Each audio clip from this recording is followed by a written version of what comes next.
Nestled here in the heart of Southern California, the Baja Shop has been in the off-road racing culture since the 70s, a legacy passed on to my brother Jesse and I by our father. Our family has spent the last 6 years perfecting our craft of off-road fabrication, engineering, and design. The Baja Shop is a family legacy, and I'm raising the next generation to enjoy building off-road vehicles and also to have a love of off-road racing as much as I do. My name is AJ, and this is the original Baja Shop.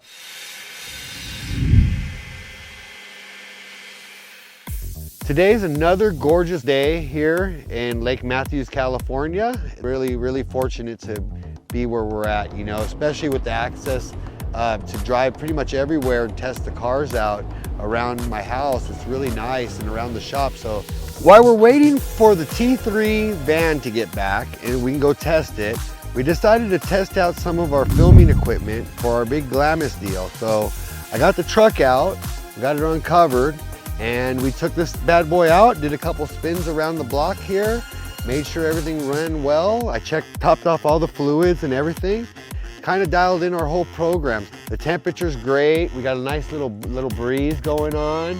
I think it's a perfect time we go do some testing out back and see what these things can do. Come through here, do a lap. This one has a loop, right? So you don't have to go out to the street. So. Yeah.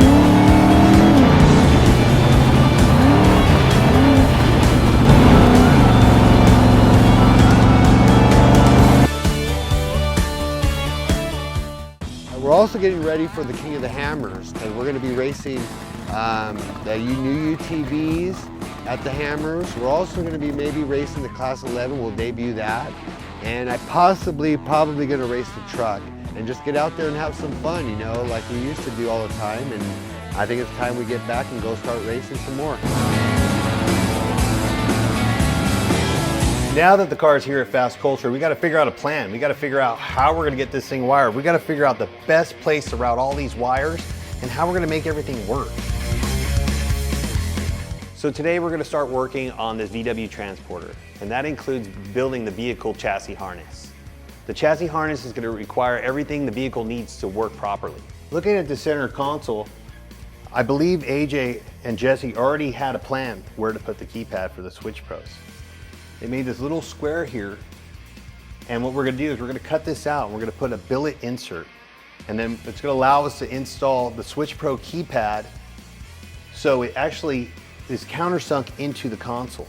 That's going to include headlights, high beams, light bar, front lights, intercom, radio, the Holley digital display that's going to basically have all the gauges on it, voltage, you know, RPM, speedometer. Also gonna have taillights, brake lights, turn signals, so because this thing's gonna be driven on the street. You know, license plate light, you know, just the everyday things that most vehicles have.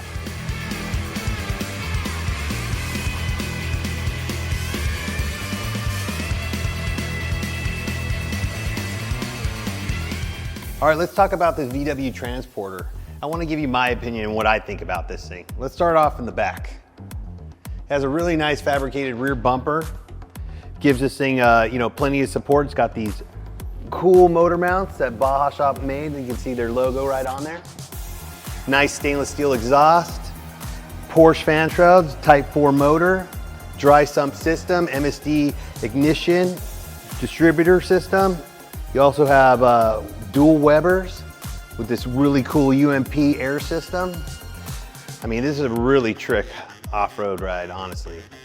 man, this thing's set up with the Mindiola transmission, 2D, Deco case, Pro-Am 934 CVs and axles. You got Pro-Am hubs. Oh yeah, and you got the nice 6-piston calipers. This thing's not gonna have a problem stopping whatsoever. You got the King 2.5 bypass shocks with coilover. I mean, this thing's gonna be able to handle anything, kind of go over anything. If I was gonna build a rig, this is how I would build it.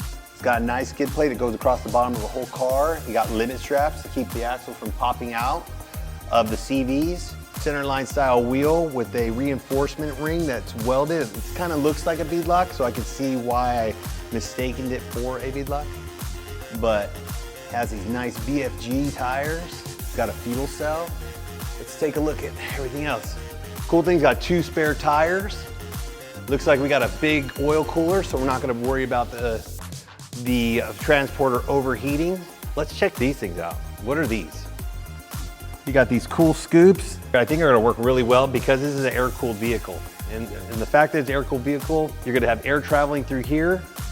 It's gonna travel into the engine compartment area and kind of get some fresh air back there. Would I do anything different? Honestly, the way this thing's built, I probably wouldn't. It's got a really cool chromoly chassis with the subframe. This VW Transporter originally came from the factory with this frame here. And this frame, with the way it looks, it must have not have been too strong. So definitely a humongous upgrade with this chromoly chassis here. Let's see what else we got. What do we have in here? Looks like this is where the battery's gonna be located. Kind of a cool little compartment. Looks like you can put some stuff in between in this area here. This thing's only a 3-door, but wow, look at the way they did the seat brackets. Seat brackets are really nice. They're all tied into the roll cage, so it's gonna make it super strong. Got the nice chromoly cage here, all welded really nice. This is really unique. This is a fire suppression system. So basically, you know, if you look out that rear view window and you see the car on fire or fire anywhere, you're gonna pull a little lever that's located right in front of the shifter. You're just gonna pull that bad boy and it's gonna basically put that fire out. It's something definitely I would have in my off-road rig. Let's go to the front. Actually, we can go up to here. We have these really cool side view mirrors with these really cool Baja design lights, which are located here on the A-pillar. So those are gonna be on their own separate switch. And it looks like we're gonna be utilizing the stock headlights. So I'm gonna put a high and low beam in this thing. We got this cool trick front light bar, which is really nice with these nice Baja design amber lights. I really like this. I believe that these are the Squadron Pros. These are really nice. Let's go down here. Let's talk about this winch. This is a 3,500-pound winch, which is really nice. I think it's perfect size for this vehicle because you never know when you may get stuck. You know, you get stuck in the sand, there's nobody around. You can pull that winch out, wrap it around a tree, or wrap it around another car, and you can just go ahead and yank yourself out, which is really nice. Another unique feature is the steering box. It's really tricky. I've never seen anything like that. Because if you really pay attention to this, it's really trick. You got a U-joint here that goes to a servo. This servo tells the rack and pinion what direction to go.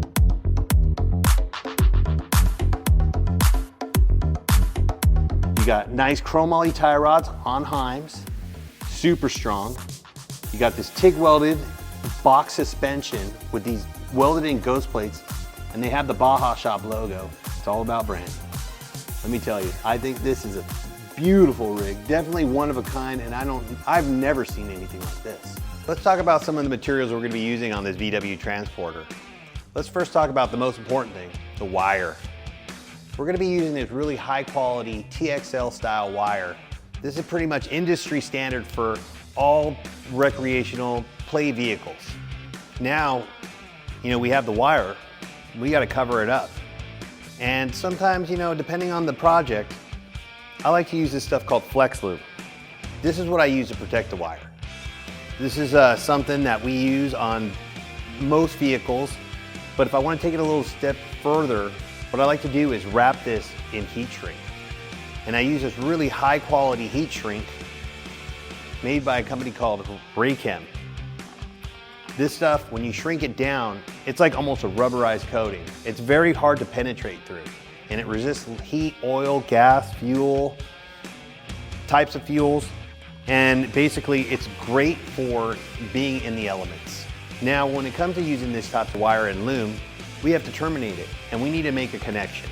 And when we're making a connection, we want to use the best type of contacts possible. So I like to use these things called solid contact pins and sockets. You have the one side, it's called the pin, and you have the one side, it's called the socket. We could say this is the male, this is the female. And they just kind of go together like this. And that's how they go. And these have to go into a housing. And I like to put these in a Deutsch connector. And they fit into these little connectors. And they come in a variety of styles. There's like 2 ways, 3 ways, 5 ways. Depending on how many wires you're trying to connect together, it goes up to a 12-way. These are very common, and this is what I like to use. But how are we gonna get that connector onto the wire? To use this style of pin, you have to have this crimper. And I think this makes the best possible connection. Let's also talk about some of the things that we're gonna put in the VW transporter. For instance, we're gonna put that switch pros, which is a solid state relay, and this is the brain that's gonna control all the functions in the car. This is what I'm gonna run to the headlights, the high beams, intercom, light bars, tail lights, brake lights. Instead of using traditional fuses, this thing is full digital. So when it detects any type of fault in the wire, it's automatically gonna reset, try to fire back up, reset until the circuit is repaired. We're also gonna be installing this trick horn. So I don't know if you're familiar with like, this is a siren. So this is gonna actually make a multiple sounds. Basically, it has multiple functions, multiple sounds that comes through this little box here, which goes to like a custom horn.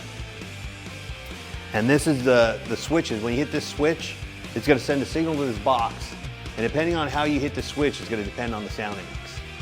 We still need to figure out where we're gonna put this wire harness. We have a couple options. You know, if we put the wire harness in the cab, it's gonna be protected by the elements. If we decide we wanna take the wire harness and go through the body and run it along the bottom of the frame, the only thing I'm concerned about is, you know, rocks, dirt, dust. I mean, I'm sure it's gonna be protected, but we're gonna have to really figure out and really think about how we wanna do this, because I wanna do this as best as possible, and this is gonna require some planning. So, for now, I'm gonna let this idea just kinda marinate in my brain, and I can get back to you at a future time and let you know exactly where we're gonna put that harness. Maybe a little more specific when you say that. What about you're saying just like my part of the job? Can you stop right there? Okay.